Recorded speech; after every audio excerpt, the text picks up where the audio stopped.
এত বৃষ্টি হচ্ছে, এত বৃষ্টি হচ্ছে, তো গরম কাটেনি। তো বৃষ্টি হচ্ছে, এত বৃষ্টি হচ্ছে, গরম কাটেনি। জানো বন্ধুরা, কি বলবো,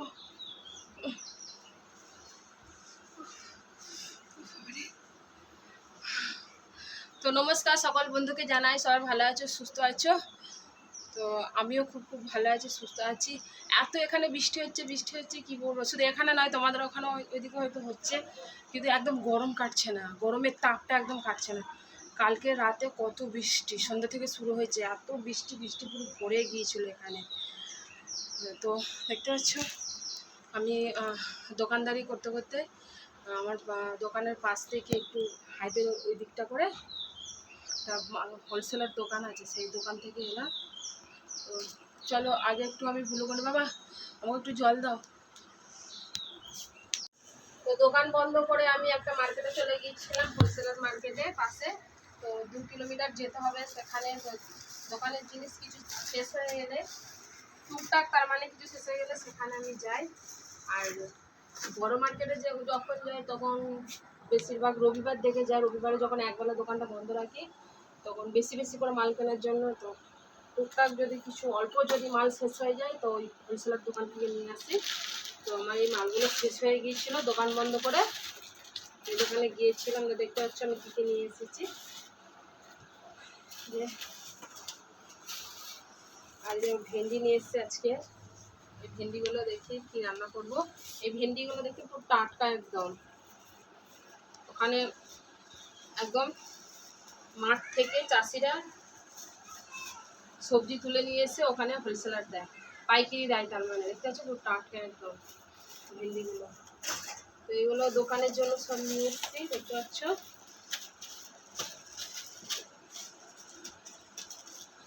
তো ওখানে আমি ভাতটা বসিয়ে দিয়েছি, এখন আমার কিছু সবজি কাটা হয়নি, আমি কি রান্না করে দেখি। আলু ভাতে ভাত বসিয়ে দিয়েছি, তো ভেন্ডি নিয়ে এসেছি। আর আমার সকালে চান হয়ে গেছে, আমি বাড়ির সমস্ত কিছু কাজ মিটমাট করে স্নান করে পুজো দিয়ে আমি দোকান খুলতে চলে গিয়েছিলাম। তো এগুলো সব গুছিয়ে ফেলে দেখি কি সবজি করব। তো এখানে ভেন্ডি ভাজাটা চাপিয়ে দিয়েছি, দেখতে পাচ্ছ, পেঁয়াজ আর শুকনো লঙ্কা দিয়ে চাপিয়ে দিয়েছি ভেন্ডি ভাজাটা।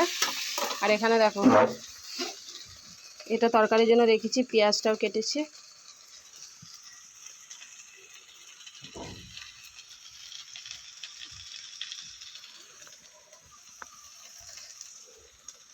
কালকে রাতে বৃষ্টি হয়েছে, এত বারান্দার আর ঘরের মধ্যে বৃষ্টি পড়েছে ধারণার বাইরে। এই যে এইগুলো দেখতে পাচ্ছ, এই যে এই ফাঁকগুলোর মধ্যে হনুমানের তালি ভেঙে দিয়েছে সরে সরে গেছে। আবার তালের ঘর জানো তো কী অবস্থা, এগুলো সব এই বৃষ্টি পড়েছে। তোমাদের দাদা ভাই বাড়িওয়ালার কাকুর থেকে এই কালকের এই মইটা নিয়ে এসছে, দেখছো, রেখে দিয়েছে। ওদের বাড়িটা একটু দূরে। দেখো রুমগুলো কী অবস্থা, যেন মনে হয় ভূতের বাড়ি। দেখো বন্ধুরা রুমগুলো কী অবস্থা, বন্ধ হয়ে পড়ে আছে। তো এখানে মইটার মধ্যে রাখা হয়েছে, দেখছি এই বারান্দার তালিগুলো প্রচুর ভাঙা। তো এই রুমের মধ্যে কেউ থাকে না, অতটা দরকারও নেই, কারণ আমি এই রুমটায় থাকি। আমার যেখানে থাকি এই জামা কাপড়গুলো এক তো ঝাপটা দেয়, ওই দিক থেকে ফাঁকা দেখতে পাচ্ছ, ওই দিক থেকে ঝাপটা দিয়ে ভিজে যাবে, আবার উপর থেকে পড়বে। তো কাকুর বাড়ির থেকে এই মইটা কালকে আজকে সকালে তোমাদের দাদাভাই নিয়ে এসে তালিগুলো সব ঠিকঠাক করলো। দেখো নিজের বাড়ির মতো বাড়ি আছে বলো বন্ধুরা, নিজের বাড়ি কবে করব জানি না। তো এখানে আমি ঢ্যাঁড়সের তরকারিটাও চাপিয়ে দিয়েছি, দেখতে পাচ্ছ, ঢ্যাঁড়স ভাজাটা হয়ে গেছে, নামিয়ে নিয়েছি। আর এখানে ঢ্যাঁড়সের তরকারিটা বানাচ্ছি, আলু দিইনি, শুধুই পেঁয়াজ দিয়ে আর কালো সরষে বাটা দিয়ে বানাচ্ছি। চলো নামিয়ে নেবো, একটু মাখা মাখা করে নিয়ে নামিয়ে নেবো। এখানে আমার বাবুর ভাত খাওয়া হয়ে গেছে। আমি বললাম না যে কোনো ভাজা যদি একটু ভালো হয় ভাজা তো খেয়ে নেবে। দেখো ওই যে মা খিদে পেয়েছে দিয়ে দাও, আর খিদে পাবে না, 2:30টা বাজতে চললো বলো। তো এখানে দেখো নিজেই ভেন্ডি ভাজা নিয়ে ভাত বেড়ে দিয়েছিলাম, ভেন্ডি ভাজার বাসনটা দিয়ে দিয়েছি, খেয়ে নাও। খাচ্ছে, বলছে আমার অন্য কিছু লাগবে না, আমার ভেন্ডি ভাজা হলেই হবে। তো রান্না করে আমি এখানে গুছিয়ে রেখে দিয়েছি, দেখতে পাচ্ছি পরিষ্কার করে কলপারে বাসনগুলো রেখে এসেছি, বাসনগুলো ধুয়ে নিই। তো এখানে ঢেকে রেখেছি কেন বলে তো ওই জায়গাটা আলু আছে, আর এই জায়গাটা ওভেনটা আছে, কিছু মশলাপাতি আছে। খালি কুকুর বিড়াল হনুমানের উৎপাতের জন্য এরকম করে রাখা হয়, জানো কি অবস্থা একদম। বাড়ি থাকে না তো, সব তো খোলামেলা দেখতে পাচ্ছ, এদিকে খোলামেলা, সব খোলামেলা। আর ওইদিকে তো আম গাছ আছে, ওই দেখতে পাচ্ছ। আমার ক্যামেরাটা অতটা খুব একটা ভালো নয় বলে আমগুলো দেখাতে পারছি না। ওইদিকে আম গাছ, হনুমান তো আসবেই, আম গাছে হনুমান আসে, এদিক দিয়ে নেমে এসে এই বারান্দা দিয়ে এদিক দিয়ে এসে এখানে। আমার আলুগুলো এখনও সন্ধান পাইনি, এর আগে খুব খুব আসতো, তার জন্য খুব সাবধান করে রাখি। কিন্তু হনুমান কিন্তু ওখানে আসে। তো চলো বাসনগুলো ধুয়ে নিই, ধুয়ে ভাত খাবো। রান্না করে খেতে বসে পড়েছি। আজকে তেমন কিছু রান্না করিনি, খালি ভেন্ডি দিয়ে 2 রকম তরকারি করেছি। আর কি করেছি তুমি দেখো, দেখো ভেন্ডি দিয়ে 2 রকম তরকারি করেছি। ভেন্ডি নিলাম, একটা বাসনের মধ্যেই রেখে দিয়েছি, এটা ভাজা, এটা তরকারিটা। আলু ভাতে দিয়েছিলাম, আলু ভাতটা মেখেছি। এটার মধ্যে কী আছে বাবা?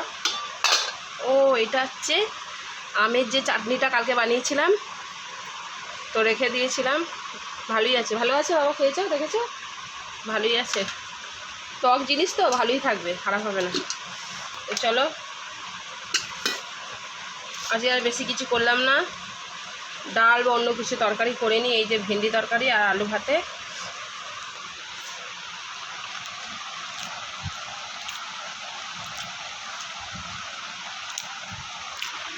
চলো খেয়ে নিয়ে আবার কথা বলছি। এখানে আমার আটা মাখা হয়ে গেছে দেখতে পাচ্ছ। তো চলো আমি ওভেনটা চালু করে রুটি বানাতে থাকি। অনেকটা রাত হয়ে গেছে, প্রায় 9:30 10টা বাজতে যায়। তো আমার বাবু দাঁড়িয়ে আছে, খাবে বলে গরম গরম। কি পরোটা বানাবো? মুখে কথা নেই। ঠিক আছে চলো রুটিটা বানিয়ে নিই। রুটি বানানো হয়ে গেছে, তো খেতে দিয়েছি। এখনও ওঠেনি, শুয়ে আছে তোমাদের দাদাভাই। আর বাবু বসে বসে, বাবুকে দিয়ে দিই। বাবু এটা নিয়ে এটা তরকারিও বানালাম রুটির সাথে।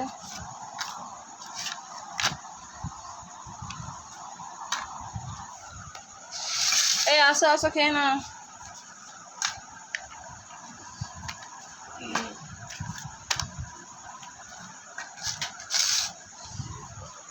তো দুপুরবেলা অল্প তরকারি বানানো হয়েছিল, তো ভেন্ডি ভাজাটাও তো অল্প মতো আছে, তো হবে না সবাই, তার জন্য একটু আলু তরকারি করলাম। তো চলো খেয়ে নিই, অনেকটা রাত হয়ে গেছে। তো ভিডিওটা আর বড় করলাম না, এখানেই শেষ করলাম।